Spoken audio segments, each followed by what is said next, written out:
The Theory of Warm Diseases Differentiation, written by the Qing Dynasty physician Wu Tang.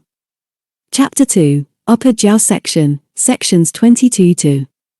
The following is a translation of this section into modern standard Mandarin Chinese. Section 22, Characteristics of summer heat syndrome are as follows. Patients exhibit symptoms resembling those of a cold damage, Shang Han, illness. However, the pulse on the right wrist is strong and rapid, while the pulse on the left wrist is weaker than the right. Patients experience extreme thirst, a reddish complexion, and profuse sweating. This condition is referred to as summer heat, primarily affecting the Tai Yin meridian in the human body. The treatment method involves using the Bai Hu Tang, white tiger decoction. If the patient's pulse is particularly fine and weak, ginseng can be added to the treatment, known as Bai Hu Tang, white tiger decoction with ginseng. These are the main characteristics of summer heat. It is important to understand that warm diseases are gradual in their temperature rise, while hot diseases represent an extreme heat condition. When warm diseases become extremely severe, they can transform into hot diseases. This excessive heat can generate the properties of wood, just as fire can give rise to earth. When hot qi rises and combines with dampness, the body falls into the state of summer heat. If the disease is primarily caused by pure heat without the involvement of dampness, it does not fall into the category of summer heat but rather warm heat disease, and should not be confused with it. When the symptoms appear to resemble cold damage, patients may exhibit symptoms such as headaches, body aches, fever, and chills. The properties of water and fire are diametrically opposed, but in certain circumstances, they can manifest similar clinical presentations.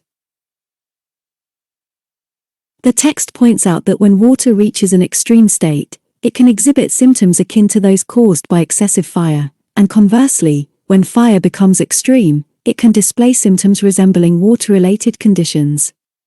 Cold damage is initiated by the invasion of cold qi into the body, resulting in an initial presentation of chills followed by the onset of fever.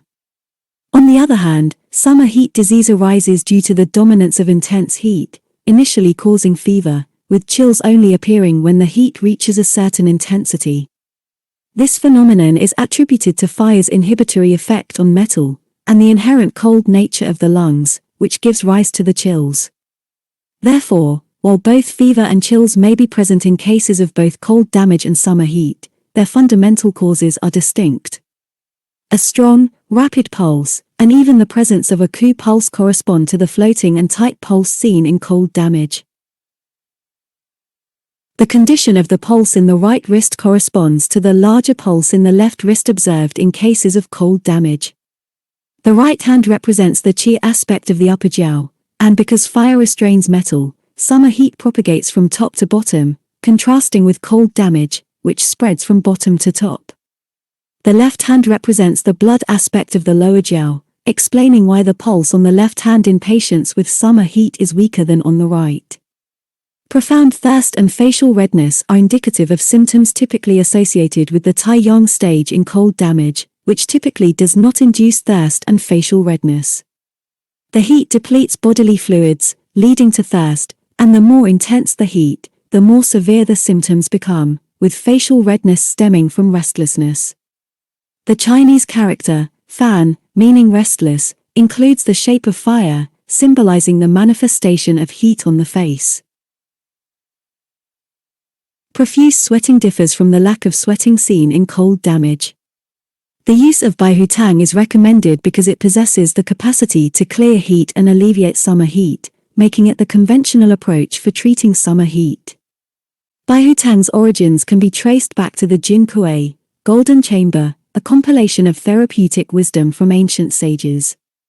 Section 23. In their essentials from the Golden Cabinet, the Tai Yin stage is described as follows. Patients exhibit alternating symptoms of fever and chills.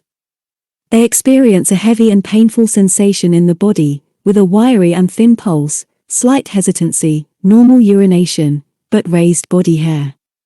The extremities feel unusually cold, and even slight physical exertion induces heat. There is dryness in the mouth, and the front teeth feel parched. If sweating therapy is applied, chills worsen, while warming therapy intensifies the fever. Repeated purging therapy leads to frequent urination. In such cases, Zhong Shuwan's commentary explains that Tai Yang syndrome occurs due to an invasion of summer heat and damp cold evil influences, displaying characteristics of the Han Tai Yin meridian. The Han Tai Yin meridian connects to the small intestine, which, in turn, is connected to the heart protector and small intestine meridians, all of which can regulate the function of the gold fluid, Jin Shui, in the lungs. Because the lungs are affected by heat, symptoms of fever and chills appear, resembling the Foot Tai Yin syndrome. The pulse may become wiry and thin or slightly hesitant, urination remains normal, but the raised body hair indicates that heat has attacked the qi of the lungs and stomach, characteristic of Yang Ming syndrome. If sweating therapy results in worsening chills, it suggests more severe qi deficiency and further depletion of yang qi. Using warming therapy intensifies the fever because it exacerbates the internal heat. Repeated purging therapy leads to frequent urination as the heat takes advantage of the opportunity to sink inward. This passage does not provide a specific treatment plan, but Dong Yuan proposes the use of the clearing summer heat and augmenting qi decoction as a possible remedy, likely to complement the deficiencies in Zhongjing's approach. While this perspective may seem a bit detailed, it's possible that at the time, Zhong Zhongjing may not have been able to provide specific treatment recommendations due to certain reasons, or later literature may have been edited, making it difficult to ascertain. However, based on the description of the patient's condition, it seems that the Qing Shuyi Qi Tang appears to be a reasonable treatment option. As for Shenzinen's commentary mentioning the use of pungent and cold herbs, it may not be suitable in this case as the condition may involve a heavy and painful body, possibly with cold dampness. The final note points out that while the patient may experience frequent urination, it may not be a Yang Ming syndrome but more likely a Tai Yang bladder syndrome. The bladder governs the excretion of fluids and fire pathogenic factors, and if there is an excessive fire pathogen, it can constrain the metal element, which explains why cold water might retaliate, as there is a restraining relationship between the 5 elements. The formula for Qing Shuyi Qi Tang includes Huang Bai, Mai Dong, Qing Pai, Bai Zhu, Sheng Ma, Dang Gui, Ji Gan Kao, Shen Chu, Ren Shen, Zi Xie, Wu Wei Zi, Chen Pai, Kang Shu, Ji Zhen, Sheng Jiang, and Die Zhao. This formula is suitable for those with weakness, and caution should be exercised when using it for excess conditions.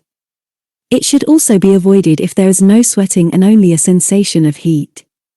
The specific formula is as follows: Huang Bai, 3 grams, Mai Dong, 6 grams, Qing Pai, 1 gram, Bai Zhu, 4.5 grams, Sheng Ma, 0.9 grams, Dang Gui, 1 grams, Ji Gan Kao, 3 grams, Shen Chu, 1 gram, Ren Shen, 1 gram, Zi Xie, 1 gram, Wu Wei Zi, 2.4 grams, Chen Pai, 1 gram, Kang Shu, 4.5 grams, Ji Zhen, 0.9 grams, Sheng Jiang, 2 slices, Die Zhao, 2 pieces, to be continued.